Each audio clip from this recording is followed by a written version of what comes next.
বিহার পদ্ধতি না হলে আবার বাংলাদেশের স্বৈরাচার তৈরি হবে। বাংলাদেশের মানুষের যে সঠিক ভোট, সঠিক সিদ্ধান্ত, সেইটা পৃথিবীর মানুষ জানতে পারবে। বাংলাদেশ জামাতে ইসলামী সরকার গঠন করবে। বিহার পদ্ধতি এমন একটা পদ্ধতি যে পদ্ধতিতে নির্বাচন হলে এই বাংলাদেশের মানুষের ভোটের অধিকার ফিরে পাবে, বাংলাদেশের মানুষের সঠিক নেতা নির্বাচিত হবে।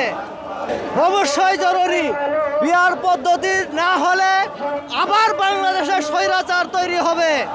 এই স্বৈরাচার বাংলাদেশের মানুষ আর দেখতে চায় না। বিহার পদ্ধতি বাংলাদেশের মানুষের যে সঠিক ভোট, সঠিক সিদ্ধান্ত, সেইটা পৃথিবীর মানুষ জানতে পারবে যে তাদের সঠিক সিদ্ধান্তটা কোথায় দিয়েছে, কিভাবে দিয়েছে, কাকে নেতা বানিয়েছে, সেটা বাংলাদেশের মানুষ বুঝবে। ইনশাল্লাহ ইনশাল্লাহ এইবার দাঁড়িপাল্লা ইনশাল্লাহ জিতবে। বাংলাদেশ জামাতে ইসলামী সরকার গঠন করবে, ইসলামের সরকার গঠন হবে, সংসদে আল কোরআনের আইন তৈরি হবে ইনশাল্লাহ। বাংলাদেশ 150 থেকে 170 থেকে 75টা আসন পাবে ইনশাল্লাহ। দেশে দেশে সবার সাথে দ্য নিউজ।